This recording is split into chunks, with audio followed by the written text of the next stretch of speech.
Luchando por la justicia. Tu asesor legal en radio. Soluciones legales para el día a día. De los especialistas a tus oídos. Luchando por la justicia. Luchando por la justicia.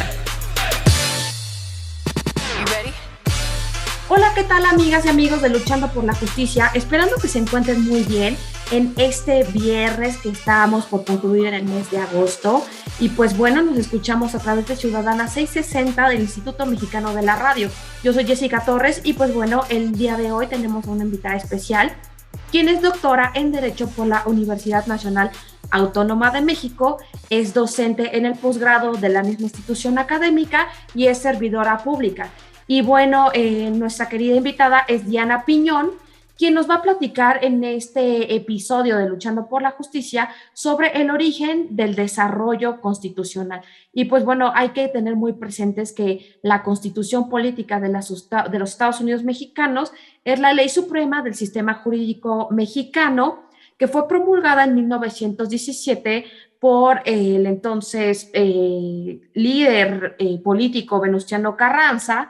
Y pues bueno, consta de diversos capítulos y de diversos títulos, son 9 títulos y bueno, realmente comienza con lo que son los derechos humanos y termina con la inviolabilidad de la Constitución. Pero sobre este tema tan importante como es el origen del desarrollo constitucional, nos va a platicar nuestra querida doctora Diana Piñón. Querida Diana, ¿cómo estás? Hola Jessica, muy bien, muchas gracias por la invitación. Estoy muy contenta de estar aquí contigo para hablar de un tema sumamente interesante, sobre todo en estos tiempos que corren de pandemia, el país envuelto en violencia y una serie de acontecimientos lamentables.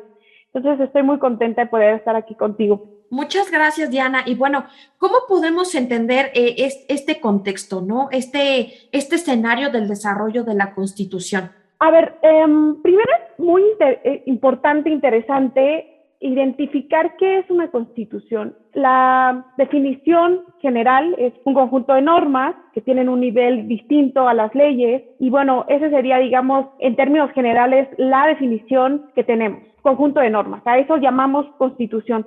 Pero la Constitución en realidad es más que solo ese texto normativo. Tenemos que entender que la Constitución en realidad es cultura, ¿no? En donde, por supuesto, está incluida esta norma, pero la Constitución como tal, la Constitución viva, le llamo yo, son vivencias, opiniones, hábitos, valores.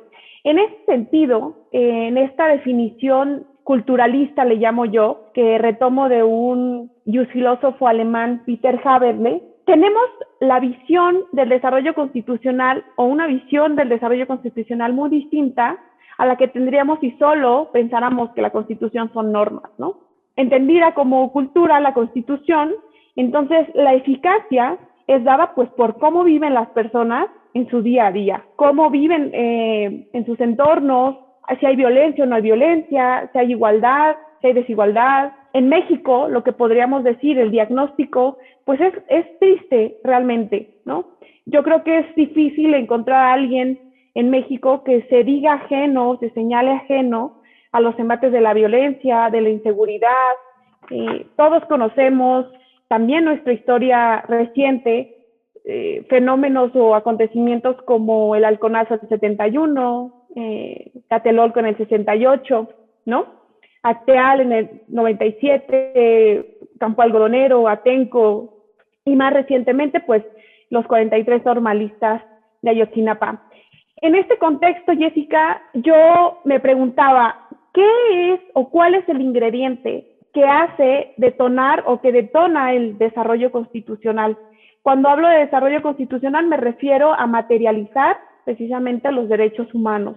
¿Qué es lo que nos permite vivir, ¿no?, estos derechos humanos a los mexicanos y las mexicanas? En una investigación respecto a casos prácticos y reformas importantes, acontecimientos en la historia de México, identifiqué que hay un elemento en la cultura, ¿no? Tenemos que ir en esa misma línea, entendiendo que la Constitución es cultura.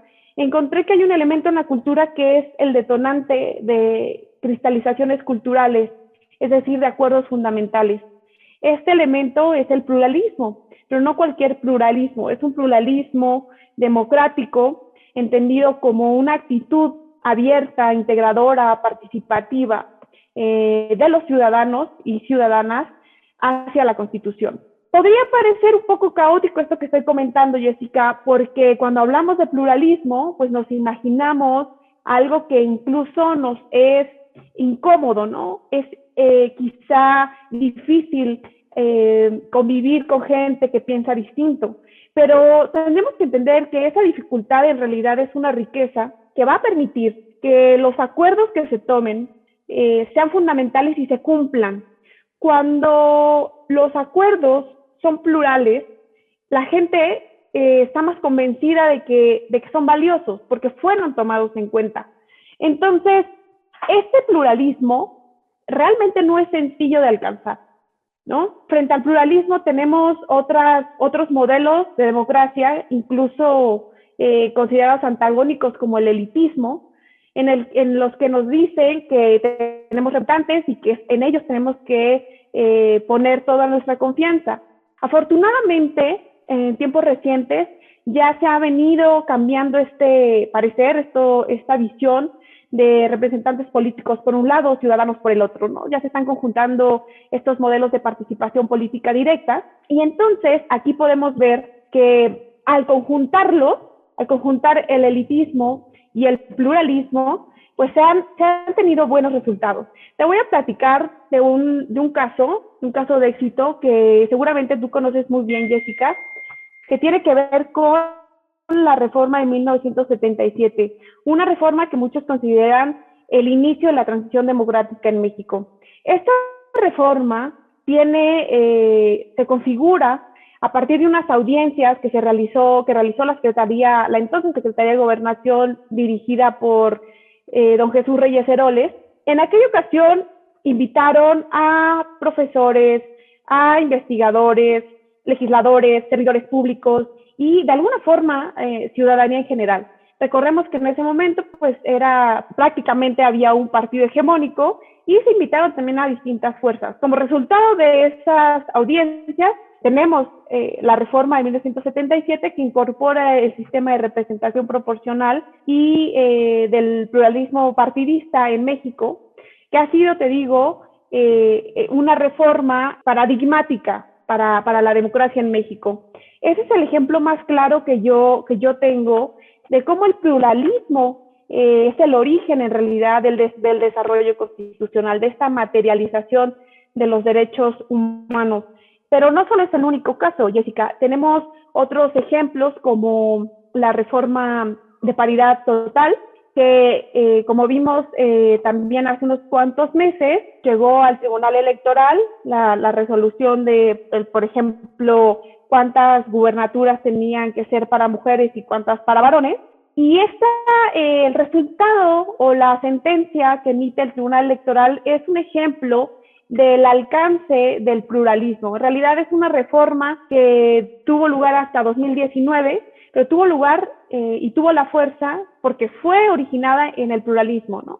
Todas las fuerzas apoyaron, grupos feministas de todas las corrientes lo apoyaron, la comunidad académica la apoyaba, es decir, se veía la fuerza que tenía esta reforma y por ende el resultado de la sentencia pues no podía ser distinto, ¿no?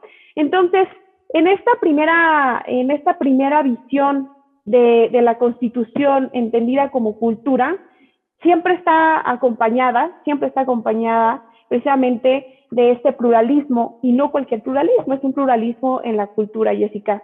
Por otra parte, y seguramente te estarás preguntando qué tiene que ver el pluralismo con el elitismo que mencioné. Ambos modelos son modelos para la democracia. Estos modelos para la democracia conjuntos hacen un modelo que yo llamo pluralismo liderado. Este pluralismo liderado es un pluralismo que no solamente se queda fragmentado, ¿no? Es un pluralismo que llega a acuerdos y que puede llegar a acuerdos precisamente porque está liderado por una élite. El término élite tiene una connotación regularmente negativa. Esa connotación que es regularmente negativa tenemos que cambiarla para poder conjuntar lo mejor de cada modelo y poder aplicarlo. Una élite no es un modelo negativo en realidad. Una élite son los que hacen mejor las cosas en una determinada área. Entonces, este es, digamos, un punto importante de esta aportación que yo hago. Pues hasta ahí, Jessica, es, digamos, en grandes rasgos, esta idea de desarrollo y del origen del desarrollo constitucional a partir del pluralismo en la cultura. Mira, Diana, la verdad es que nos has planteado un tema súper importante porque nos demuestras cómo el desarrollo constitucional del país, por lo que estamos platicando en este momento, deriva de diversas cuestiones sociales, culturales y de la diversidad cultural, ¿no? El pluralismo jurídico. Y pues realmente esto nos habla de que la Constitución y cualquier ordenamiento jurídico entonces puede ser moldeable a los diferentes contextos en los que nos estemos viviendo, incluso históricos, sociales, económicos, de cualquier índole, que pueden reunirse y pueden afectar de manera negativa o también influir de manera positiva para los diversos contextos en los que estamos viviendo por parte del Estado. Pero bueno, se nos está acabando el tiempo, vamos a hacer una breve pausa para este primer bloque aquí en Luchando por la Justicia del Instituto Mexicano de la Radio. No le cambie, seguimos aquí por el 660 AM. Luchando por la Justicia. Para fortalecer tu conocimiento sobre la forma ordenada y digna de vivir en la sociedad actual. Luchando por la Justicia. Brinda herramientas educativas para promover la cultura de la legalidad, los derechos humanos y la perspectiva de género. Luchando por la Justicia. Hola, ¿qué tal, amigas y amigos de Luchando por la Justicia? Ya regresamos de una breve pausa y pues bueno, en el primer bloque estuvimos platicando sobre el origen del desarrollo constitucional con nuestra invitada del día de hoy, quien es doctor en Derecho por la Universidad Nacional Autónoma de México, es docente en el posgrado de la misma institución académica y es servidora pública. Y bueno, en este contexto y en este bagaje de cartas credenciales que ella tiene, nos está platicando de qué es y dónde se da el origen del desarrollo constitucional. ¿Cómo es que podemos advertir que este desarrollo de la Carta Magna, de la Ley Fundamental del Estado mexicano, tiene este desarrollo originado en el pluralismo? Pero bueno, antes del corte, podríamos nosotros haber pensado que el pluralismo jurídico únicamente se abocaba a la cuestión legal, a la cuestión jurídica y a la cuestión normativa. Sin embargo, la doctora Diana Piñón nos estaba platicando antes del corte que bueno, que esta diversidad, este pluralismo no solamente atiende a lo jurídico. ¿No es así, querida Diana? Sí, Jessica, muchas gracias. Así es. Estábamos comentando precisamente que el pluralismo al que estamos haciendo referencia es un pluralismo no solo jurídico, sino político, filosófico, partidista, ¿no? Que son los ejemplos más claros que tenemos en la transición democrática. Pero este pluralismo, que es el corazón realmente de la Constitución, es el detonador de desarrollo constitucional, es el ingrediente más importante, es digamos, el plus, ¿no? Lo que va a permitir que se dé esta materialización de los derechos humanos, tiene origen en la dignidad humana. Y tiene origen en la dignidad humana porque precisamente respeta y tolera al otro, porque se reconoce a sí mismo y reconoce a los otros. Entonces, este pluralismo, como puedes observar, es un pluralismo fundamentado en la imagen del ser humano. Es un pluralismo que está forjado en la visión del ser humano como valioso, ¿no? Que busca reconocimiento, pero al mismo tiempo también reconoce al otro. Entonces, al tener como base a este pluralismo, Peter Haberle nos dice que todos los ciudadanos y ciudadanas son guardianes de la Constitución. Ese es el término que Peter Haberle, filósofo alemán, da a los intérpretes de la Constitución. Y bueno, podría parecer esto como un poco romántico, ¿no? Si no se aterriza, pero hay ejemplos que nos dan a conocer cuáles son los resultados de democratizar la interpretación constitucional, ¿no? En la vida constitucional de México encontramos reformas y mutaciones constitucionales que son claramente resultado de esta democratización de la interpretación. Cuando hablamos de interpretación constitucional, no solo tenemos que referirnos a estos recintos jurisdiccionales o parlamentarios o de la administración pública. No solamente los jueces interpretan la norma, no solamente los jueces hacen derecho, hacen constitución. En realidad, todas y todos los ciudadanos hacemos interpretaciones para cumplir la norma y al pensarla en sí misma. Entonces, la parte importante aquí va a ser que nos reconozcamos como intérpretes y como guardianes de la Constitución.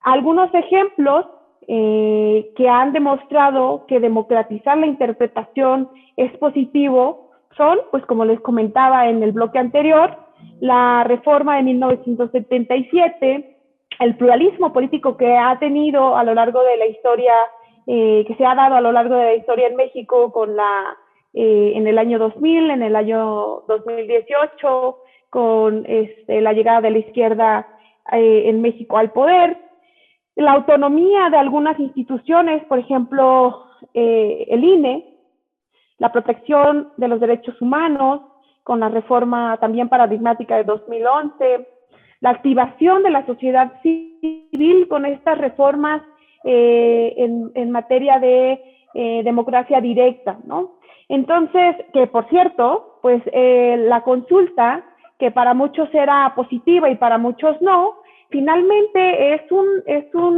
una conquista que se haya dado y que se haya materializado y que se haya hecho este ejercicio que parecía impensable y que veíamos muy lejano, precisamente también porque se veía como algo caótico, ¿no? Como todavía no se le tiene mucha confianza a estos mecanismos de participación, ¿no? Son mecanismos de participación que evidentemente son complejos, pero lo complejo no quiere decir que sea negativo, ¿no? Entonces, precisamente la complejidad se tiene que visualizar con modelos complejos para restar complejidad a esos mecanismos y, bueno, pues poder abordarlos. Entonces, yo francamente sí celebro celebro que se haya llevado a cabo este ejercicio de consulta popular, porque digamos que es una expresión precisamente de la democratización de la interpretación por parte de las y los ciudadanos. Es una expresión clara, evidente, de que somos guardianes de la Constitución, ¿no?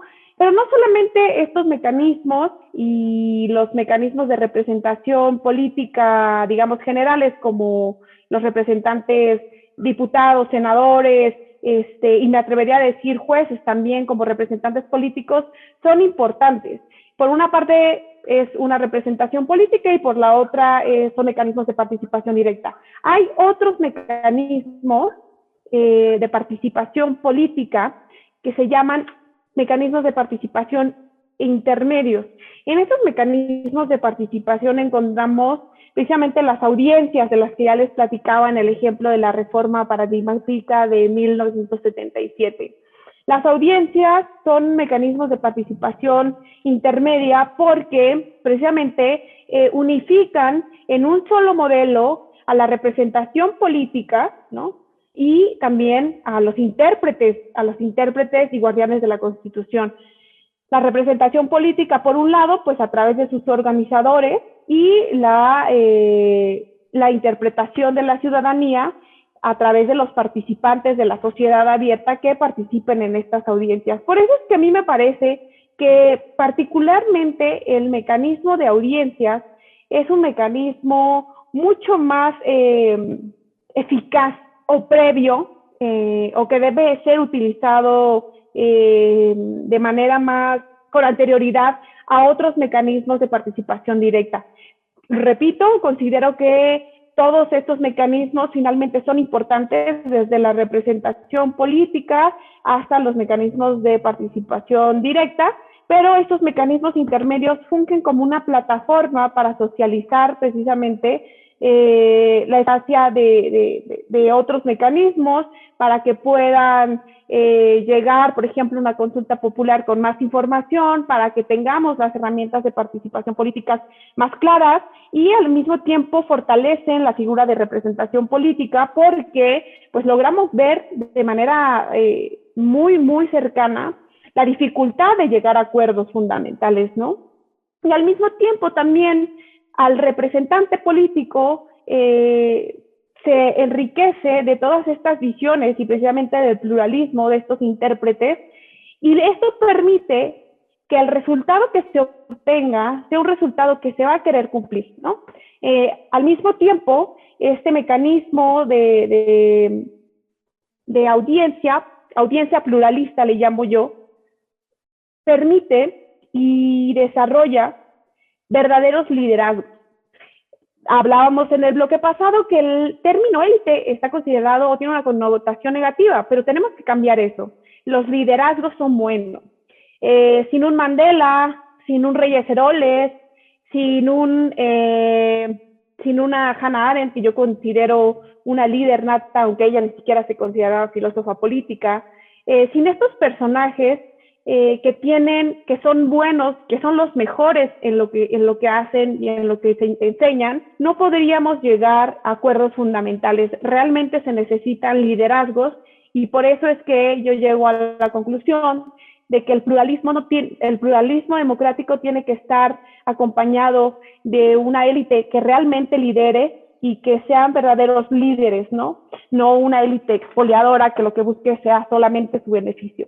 Entonces, este modelo para la democracia que yo planteo es un modelo que une tanto al pluralismo como al elitismo y le llamo, bueno, pues pluralismo liderado. Es un pluralismo, les comento, que está fundamentado en la dignidad humana y ahí es donde nosotros vamos a encontrar que en el derecho, que en los temas de la Constitución siempre tenemos que tomar en cuenta temas de filosofía política como la dignidad, de filosofía general y otras áreas del conocimiento para poder entender la complejidad de qué es la Constitución. Si nos quedamos solamente en la filosofía del derecho, en el derecho mismo, va a ser muy complicado que podamos alcanzar el desarrollo constitucional. Entonces, bueno, pues yo los invito realmente a buscar información, literatura sobre filosofía política. Es un complemento a las disciplinas jurídicas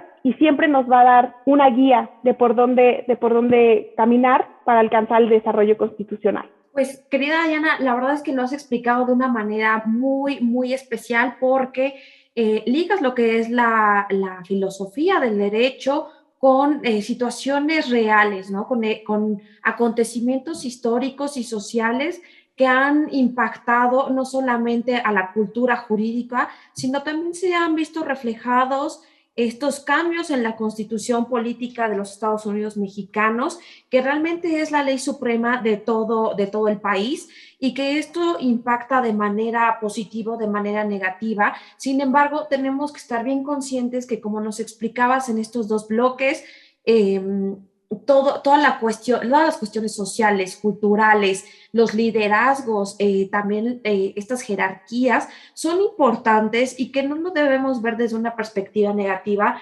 al elitismo que nos platicabas, ¿no? Que debemos ver a estas figuras y a estas personas como realmente ejes que pueden llevar a un buen puerto si se conduce de manera adecuada las ideas, si se construyen consensos y se construyen fines en común. Pero bueno, querida Diana, se nos está acabando el tiempo y podrías proporcionarnos tus redes sociales por si la audiencia tiene duda o quiere consultar mayor información sobre este tema. Claro que sí, Jessica, muchas gracias. Estoy como Diana Piñón en Facebook, es la única red social que tengo y bueno, pues cualquier cosa estoy a sus órdenes ahí. Bueno, pues bueno, se nos ha terminado el tiempo por el día de hoy en Luchando por la Justicia. Nos escuchamos a través de Ciudadana 660 AM del Instituto Mexicano de la Radio y diversas plataformas digitales. Yo soy Jessica Torres y nos escuchamos el próximo viernes a la misma hora, a las 12 horas. Adiós. La Constitución fue promulgada el 5 de febrero de 1917 por el entonces presidente de México, Venustiano Carranza, y está integrada de 136 artículos divididos en 9 títulos, entre los que destacan las garantías individuales y derechos constitucionales, la soberanía nacional y la división de los poderes legislativo, ejecutivo y judicial. Luchando por la justicia, promueve el pensamiento de respeto a los derechos humanos y que las diferencias individuales no sean argumento para justificar la desigualdad, el maltrato o la discriminación. Luchando por la justicia. Luchando por la justicia.